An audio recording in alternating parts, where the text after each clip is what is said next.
무언가를 보는 것은 그것을 변화시킨다. 우리들이 살아가고 있는 이 세계는 너무나 뜨겁습니다. 원자라던가 분자들에게는 인간이 살아가고 있는 이 온도는 너무나 뜨겁습니다. 너무나 뜨거워서 각 입자들은 미친듯이 움직이고 있고 서로 다른 상태에 분포해 있습니다. 사람들을 한 공간에 가둬놓고 바닥에 이제 불을 붙이면 사람들은 모여있지 못하고 여기저기 막 흩어져 버리잖아요. 이거랑 마찬가지로 원자들에게는요, 상호는 너무나 뜨거워서 그들은 가만히 있지 못합니다. 그렇기 때문에 아주 작은 세계, 양자들의 세계를 측정하는 것은 너무나 어려운 일이죠. 이 사실은 과학자들에게 굉장히 큰 절망을 안겨다 줬어요. 리처드 파인만은 이 세상이 멸망해서 딱 한 문장만 후대 인류에게 전달한다면 모든 물질은 원자로 이루어져 있다를 남긴다고 했습니다. 우리의 몸도 지금 유튜브를 보고 있는 이 모든 것들도 그 시작은 원자, 그리고 그보다 더 작은 세계입니다. 이 세상을 정확하게 이해하기 위해서는요, 양자적 수준의 연구가 필요합니다. 하지만 우리는 양자 세계에 살고 있는 원자를 알 수가 없습니다. 얘네들은 일반적인 온도에서는 막 미친듯이 움직이고 컨트롤하기가 너무 어렵기 때문입니다. 그런데 이 원자들은 온도가 극저온, 대략 100만 분의 1 마이크로 켈빈, 거의 절대온도 0도에 가까운 온도에 근접해지다 보면요, 뭔가 이상해져요.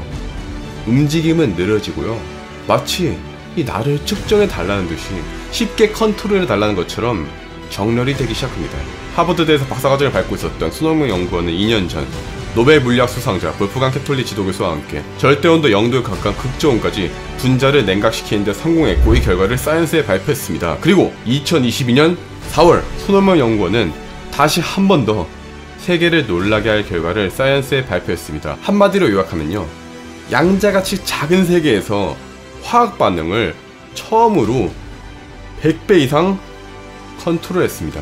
이를 통해 양자 통신이나 양자 컴퓨터의 사용이 가능합니다. 용어가 굉장히 어려워요. 뭐 양자 화학이니 뭐 반응이니 여러가지 용어들이 많은데, 운 좋게도 손흥민 연구원님과 컨택이 되어서 더 자세한 내용을 들을 수 있었습니다. 현재 이제 미국에 계셔가지고 통신 상태가 다소 좋지 않아서 음질이 조금 떨어지는 점은 이해 부탁드립니다. 제가 한 연구는 양자 수준에서 화학 반응을 컨트롤한 연구인데요. 분자와 원자 양자 상태를 매우 정밀하게 컨트롤해서 화학 반응을 조절했다고 생각하시면 될 것 같아요. 이제 양자적 수준에서 화학 반응을 조절하는 게 화학자들과 물리학자들이 굉장히 오래 꿈이었거든요. 이제 저희 연구는 이 양자적 수준에서 화학 반응을 처음으로 100배 이상 컨트롤할 수 있음을 보인과 동시에 이론적인 모델을 세워서 정량적으로 설명했다는 데 의미가 있어요. 이제 원자 여러 개가 붙은 다원자 분자를 큐빗으로 활용하려는 여러 아이디어들이 있어요. 이제 결국 양자 컴퓨팅 같은 경우에는 가장 중요한 과제 중 하나가 무엇을 이제 큐빗으로 사용할까인데, 근데 문제는 이 다원자 분자를 만들어도 어떻게 이들을 양자 세계에서 유용하게 만드느냐인데, 바로 이들을 극저온으로 온도를 낮추는 게 굉장히 중요해요. 근데 이 다원자 분자는 냉각시키기가 굉장히 어려워요. 그래서 이제 저희 연구 중에 핵심 중에 하나가 바로 3원자로 이루어진 양자 상태를 새로 발견했다는 데 있는데, 즉 이 양자 상태의 발견으로써 3원자 분자를 만들 수 있는 가능성과 초석을 제시했다고 볼 수 있어요. 예를 들어 보면 이제 포켓몬 디그다를 우리가 생각해봐요. 이 디그다가 원자라고 합시다.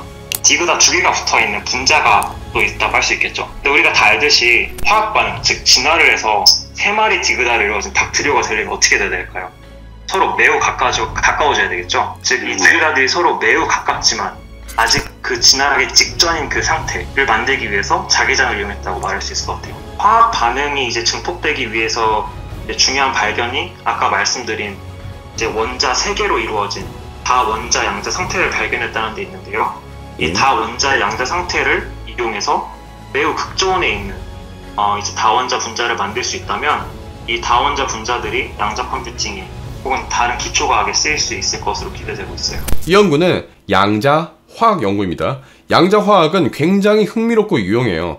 우리 인간이 살고 있는 이 상온의 세계는 너무나 뜨겁고, 분자들과 원자들이 화학 반응을 일으킬 때 수없이 많은 양자 상태에 분포하게 됩니다. 즉 인간은 아직까지도 여러 화학 반응의 결과물들을 미세하게 컨트롤하지 못하고 있습니다. 어떤 반응을 우리가 원하는 대로 이끌어내기 위해서는, 또 우리가 원하는 대로 빠르게 켜고 끄게 그렇게 하기 위해서는 매우 작은 세계에서의 컨트롤이 필수입니다. 그리고 이 연구는 그 반응을 100배 이상 조절해낼 수 있음을 증명해낸 것이죠. 손흥민 연구원은 2006년 인천 과고 재학 당시에 국제 물리 토너먼트에서 준우승을 차지하고 미국으로 유학을 간 다음 하버드대를 졸업하고 현재 미국에 계십니다. 저는 연구원님께 여쭤봤어요. 일반적으로 양자역학은 천재들의 학문이라 불려서 힘든 점들이 굉장히 많았을 텐데 왜 물리를 선택을 했고 또 물리를 꿈꾸는 그런 후배들에게 해주고 싶은 말은 없는지요? 연구원님은 말씀하셨습니다. 기본적으로 이제 연구란 답을 모르는 문제를 해결하는 과정이라 참 어려운 것 같은데요.